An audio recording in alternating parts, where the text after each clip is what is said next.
അസ്സലാമു അലൈക്കും വറഹ്മത്തുള്ളാഹി വബറകാതുഹു.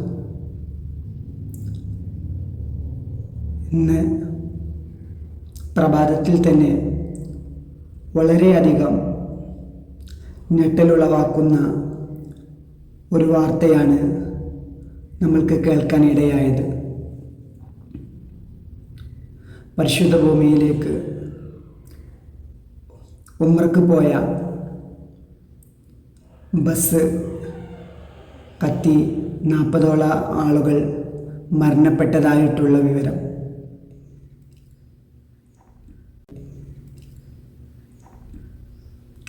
അത് നമുക്ക് സത്യത്തിൽ തന്നെ വളരെയധികം മനസ്സിന് ഉളവാക്കുന്ന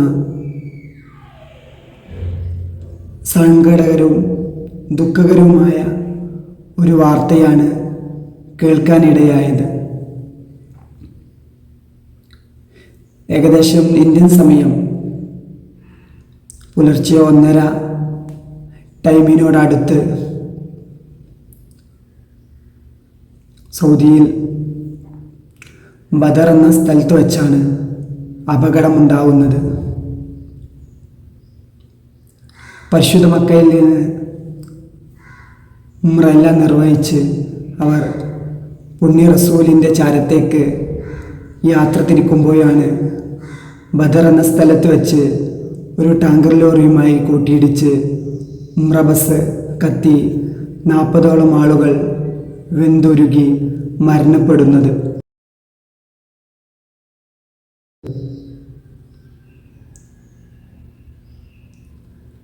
സത്യത്തിൽ ഈ വാർത്ത നിങ്ങൾക്ക് കേട്ടപ്പോൾ എന്താണ് തോന്നിയത്?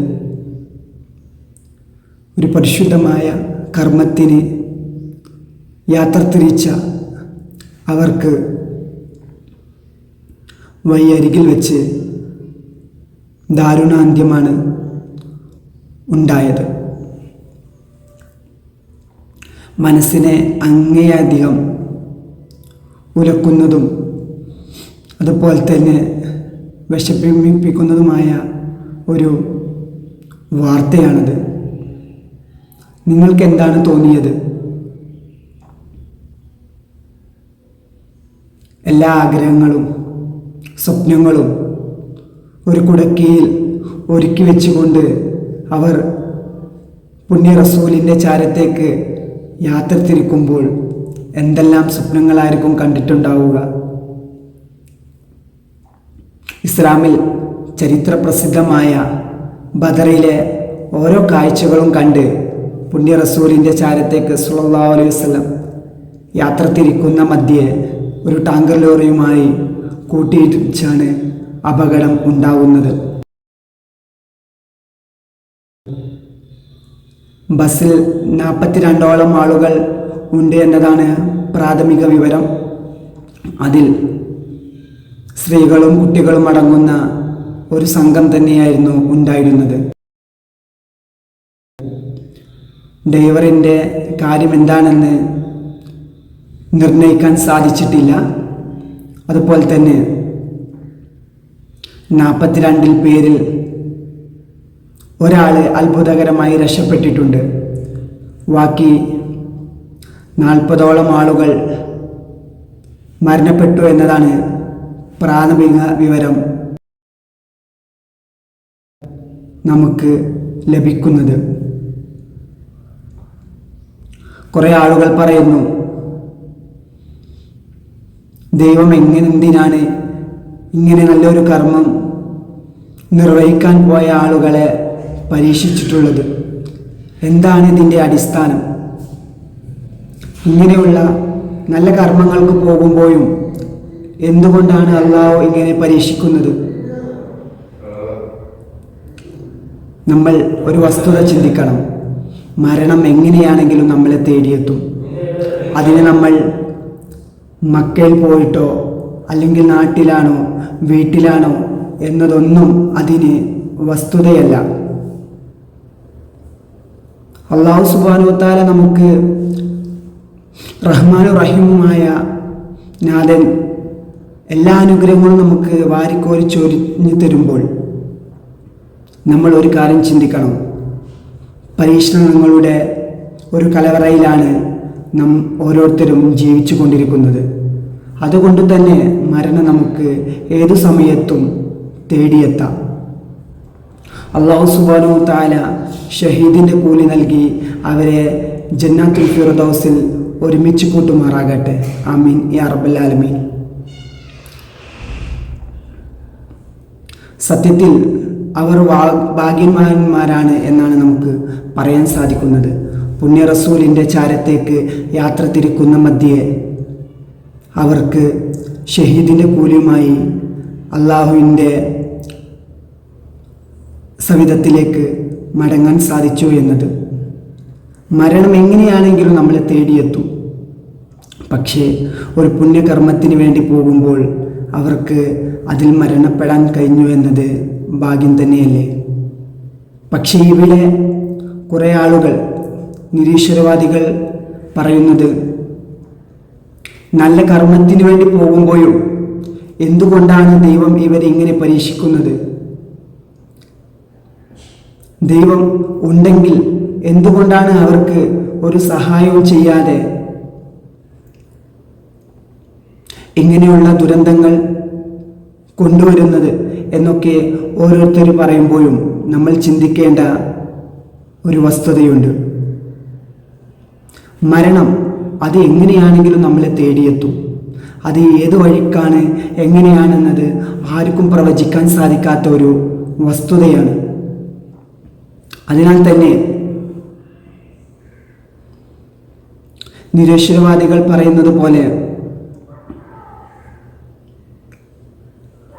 ഒരു നല്ല കർമ്മത്തിന് പോകുമ്പോഴും അവരെ ദാരുണമായ രീതിയിൽ, ഒരു അപകട രീതിയിൽ മരണം അവരെ മാടി വിളിക്കുമ്പോഴും അല്ലാഹു എന്തെങ്കിലും ഒരു കാര്യം കരുതി വച്ചിട്ടുണ്ടാവും. അതിനാൽ തന്നെ ഈ ഭൂമി ലോകത്ത് പരീക്ഷണങ്ങളുടെ കലവറയിലാണ് നമ്മൾ ഓരോരുത്തരും നിലകൊള്ളുന്നത്. അല്ലാഹു സുബ്ഹാനഹു വ തആല നമുക്ക് നല്ല കാര്യങ്ങൾ അനുസരിച്ച് കൊണ്ട് ജീവിക്കാനും അതനുസരിച്ച് പ്രവർത്തിക്കാനും നാഥൻ തൗഫീഖ് നൽകുമാറാകട്ടെ. മുത്തുനബി മുഹമ്മദ് മുസ്തഫ സ്വല്ലല്ലാഹു അലൈഹി വസല്ലമ തങ്ങളുടെ തന്നെ മൗത്ത് എന്ന് പറയുന്നത് നമുക്ക് കുറേ കാര്യങ്ങൾ പഠിക്കാനുണ്ട്. അവിടുത്തെ ചരിത്രത്തിൽ തന്നെ അതെല്ലാം തെളിഞ്ഞു കാണുന്നതായി നമുക്ക് കാണാൻ സാധിക്കുന്നതാണ്. ഇപ്പം നോക്കൂ, നിങ്ങൾ നിരീശ്വരവാദികൾ ഉള്ള ഒരു ലോകമാണ് ഈ ലോകം എന്ന് നിങ്ങൾ കരുതുക. അങ്ങനെയുള്ള സാഹചര്യത്തിൽ ഇങ്ങനെയുള്ള അപകടങ്ങൾ വരുമ്പോൾ, അല്ലെങ്കിൽ ഇങ്ങനെയുള്ള ഒരു ദുരന്തം കേൾക്കുമ്പോൾ നമ്മൾ ആരെയാണ് പഴിചാരുന്നത്? ദൈവമില്ലാത്ത ഒരു ലോകത്താണ് നാം ഓരോരുത്തരും വസിക്കുന്നത് എങ്കിൽ നമ്മൾ വിധിയെന്ന് വിചാരിച്ച് സമാധാനിക്കാൻ മാത്രമല്ലേ സാധിക്കുകയുള്ളൂ. അപ്പോൾ അതിൽ എന്ത് പ്രസ്തുതതയാണുള്ളത്? അതുകൊണ്ട് തന്നെ ദൈവം നമ്മളെ സൃഷ്ടിച്ചിട്ടുണ്ടെങ്കിൽ ഏതൊരു നാളും ഏതൊരു സമയത്തും മരണം നമ്മളെ തേടിയെത്തുക തന്നെ ചെയ്യും. ഉംറക്ക് പോയ ബസ്സിൽ 40 ആളുകളോളം ഉള്ള തീർത്ഥാടകരിൽ ബസ് ടാങ്കർ ലോറിയുമായി കൂട്ടിയിടിച്ച് മരണമുണ്ടായ ആ വാർത്ത കേട്ടപ്പോൾ സത്യത്തിൽ നമുക്ക് വളരെ അധികം സങ്കടകരവും അതുപോലെ തന്നെ വേദനയുമുണ്ട്. എങ്കിലും അള്ളാഹുവിൻ്റെ പരീക്ഷണം അത് നമ്മൾ എങ്ങനെയാണെങ്കിലും സ്വീകരിക്കുക തന്നെയല്ലേ ചെയ്യേണ്ടത്.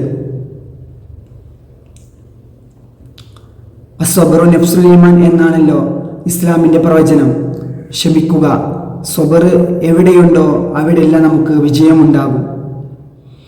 ഏതൊരു പരീക്ഷണം വന്നു കഴിഞ്ഞാലും അതിൻ്റെ പേരിൽ ക്ഷമിക്കുന്നവന് മാത്രമേയാണ് സ്വർഗമുള്ളത്.